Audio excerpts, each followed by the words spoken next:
Bonjour à tous, aujourd'hui on va parler du Yongnuo 35 mm f2 en monture Nikon. Ça fait quelques mois que je l'ai et je peux le décrire en une phrase. Il a beaucoup de défauts, mais ne manque pas de charme. Et aussi bizarre que ça puisse paraître, je vous recommande l'achat de cet objectif pour une raison que je vais citer à la fin de cette vidéo. Pour commencer, on va observer des photographies de mur. Ce n'est pas très scientifique, mais ça permet d'avoir une idée globale sur la qualité de cet objectif.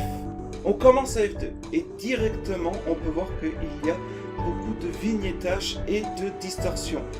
On s'y attend, c'est à un grand angle. Néanmoins, dès f2.2, le vignettage disparaît quasiment complètement. Il ne disparaît qu'à partir de f4. Pour ce qui est de la distorsion, j'ai créé un profil de calibration de l'objectif. Celui-ci marche très bien, donc au final, la distorsion n'est pas finalement un gros problème avec cet objectif. Pour ce qui est de la netteté, elle est bonne au centre sans être exceptionnelle, mais elle reste globalement la même jusqu'à f16. Dans les coins, sans surprise, c'est plutôt mou. Ce n'est qu'à partir de f4 qu'elle devient bonne. Dans la pratique, ça n'a pas trop d'influence sur l'image. Là où ça blesse, c'est au niveau de l'autofocus. Alors on va commencer directement par les avantages. Premièrement, il focus de manière complètement interne. Il n'y a aucun problème pour l'utilisation de filtres. Deuxièmement, son autofocus n'est pas silencieux, forcément on s'y attend pour le prix. Néanmoins, il n'est pas trop bruyant, il ne dérangera pas. Il fait beaucoup moins de bruit, par exemple, que ce type d'objectif. Par contre, pour l'autofocus en tant que tel, c'est une véritable horreur. À tel point que pour la plupart du temps, je suis forcé de faire un focus en manuel. Donc la plupart du temps, au lieu de le mettre en autofocus, je le mets directement en focus manuel. Je fais le focus beaucoup plus rapidement en manuel qu'en autofocus. Alors quelquefois il marche très bien, on va dire à peu près un quart du temps, mais le reste du temps, il fait vraiment de la merde. Il a du mal à trouver la mise au point, que ce soit avec de bonnes conditions lumineuses ou mauvaises conditions lumineuses. L'un ou l'autre, ça ne change rien. Donc au final, si vous n'aimez pas faire le focus en manuel, vous pouvez oublier cet objectif. Il est vraiment meilleur qu'on l'utilise en focus manuel. Et je dois dire que c'est une grosse déception point de vue l'autofocus. À force de l'avoir essayé, je suis habitué à le faire en focus manuel. Mais c'est sûr que pour la personne qui ne souhaite absolument pas l'utiliser en mode manuel, ça va vraiment le déranger.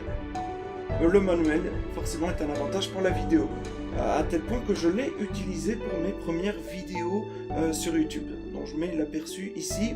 Alors, pourquoi est-ce que je vous recommande dans ce cas? Pour une simple raison, c'est que pour ceux qui ont envie d'essayer un 35 mm, c'est le bon objectif à prendre, en monture Nikon, car il n'est vraiment pas cher. Alors c'est sûr que, là je vais prendre un objectif, je peux zoomer sur cet objectif et le fixer à 35 mm pour faire comme si j'avais un 35 mm et tester. C'est sûr que c'est beaucoup moins cher, c'est beaucoup plus pratique, mais ça ne nous limite pas. Et le but des focal fixes, c'est de nous limiter volontairement pour être un petit peu plus créatif. Alors ce qu'on recommande de faire, c'est de louer cet objectif. Et on va dire que louer un objectif, j'ai un petit peu regardé, c'est à peu près 50 € avec, on va dire 10 € par jour supplémentaire avec un dépôt de 300 €. Directement, c'est une somme à mettre pour avoir un objectif à louer. C'est sûr que c'est une bonne alternative si on sait l'objectif que l'on veut avoir. Mais on ne va pouvoir le louer que pour quelques jours, sinon ça ne devient plus rentable. Or, cet objectif-là coûte 80 € et on peut l'avoir indéfiniment. Une fois qu'on l'a acheté, forcément, on n'a plus besoin de le rendre. Et c'est pour ça que c'est un avantage pour ceux qui veulent vraiment voir si un 35 mm est pour eux. Ils vont pouvoir l'acheter pour 80 € et le tester autant de temps qu'ils veulent.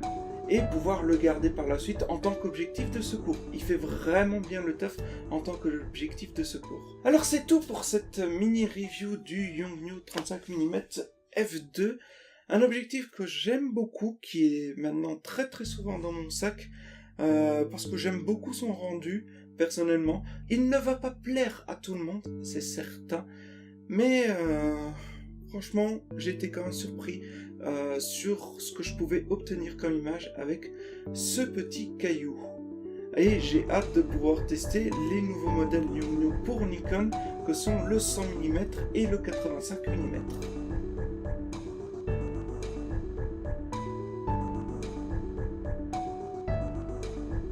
Sur ce, à la prochaine.